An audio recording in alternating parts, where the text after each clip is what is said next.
And joining me today is Jason McCarty. Jason's with the Mississippi Harm Reduction Initiative. And thank you for being here, Jason. Thanks, Walt. Two things. Well, first, you've got the Harm Reduction Day. What, did I say it right? Recovery Day. Recovery Day, thank you. Yeah. Okay, Recovery Day coming up. I want to find out what that is, but also what is the Harm Reduction Initiative? Tell me about that first. Well, thank you. So the Mississippi Harm Reduction Initiative, we have 3 legs of our organization. We do recovery support services, so we help navigate people into treatment or whatever that recovery pathway that they have. We do our harm reduction education like we'll do today.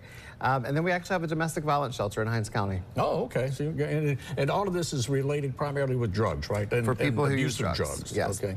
And things like that. Now then, the day that's coming up. Recovery Day. Recovery Day, thank you. It's this Thursday. It'll be at the Capitol, and we're excited. We're bringing over 200 advocates from across the state, where 50 counties will be represented here in Mississippi at Jackson.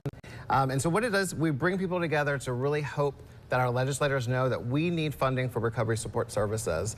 Pathway to recovery is very different for each person. Mm-hmm. And so we need to make sure that once we get people into a treatment center, that when they come out, they have a safe place to go, and they may not be ready to return home yet to where the drug use actually may have happened at. And so we provide recovery housing, transportation, expungement services at Mississippi Harm Reduction. We do a lot to make sure people can stay in recovery and hopefully break the cycle of addiction in their family. How prevalent is the need for recovery in Mississippi? Well, Mississippi is high in substance use disorder, and so, you know, substance use disorder is a mental illness, and so we need to start looking at it that way. We need to start less stigmatizing people who use drugs.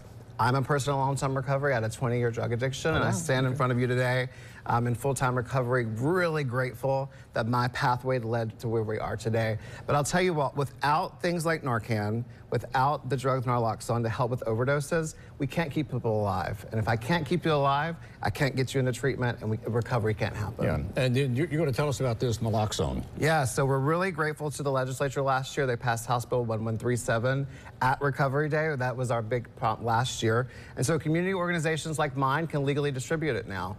And so we have distributed more naloxone in the last year than the health department has in 4 years, and we're so grateful for our partnership with the health department. I know they put a QR code on your screen that people can actually scan that QR code, and they can receive a free dose of naloxone to their house, or they can go to our website, msharmreduction.org. But do you mind if I show you how to use this? I tell you what, tell us what it is first for people who might not know. Thank you. So naloxone is an overdose reversal medication. Okay. So if someone's experiencing an overdose, fentanyl, opioids, this will bring them back to life, hopefully. And what happens is, if they're experiencing the overdose, they'll most likely be laid down, or they might be hunched over. You want to make sure you get a clear nasal passage wall. This is not like a nose spray. You do not have to pump it. Okay, so please don't pump it. You don't want it to go into the air. You take it and you put it all the way into the nose, and to your fingertips touch it, and one full force. And then I usually tell people, well, to kind of back up, because they don't know what just happened. They're experiencing an overdose. Normally, in about 2 to 3 minutes, if the person has not been responsive, you want to go into the other nose.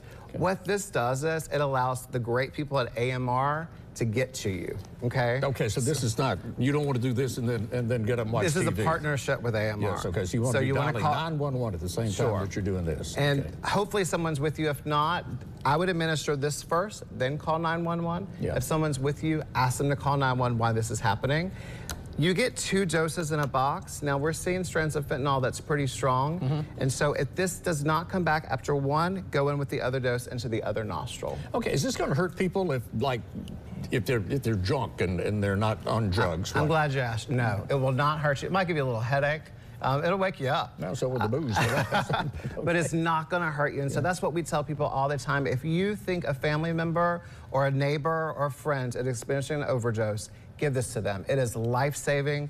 The numbers are amazing. Our overdose rate numbers in Mississippi went down last year. Really? And I'm thankful for that, because I think it's because of organizations like mine and others have been able to distribute it more to Mississippians. Okay, and you can get that free dose. It's to scan that QR code that's on your screen right there, and it'll take them where? It'll take them right to a link that they can put their private information in. It's directly from the health department, and so it's nice and secure, and it's free.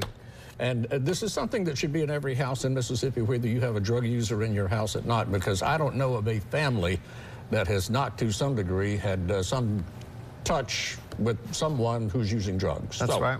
So get it. We'll put the QR code back up there again in just a few minutes.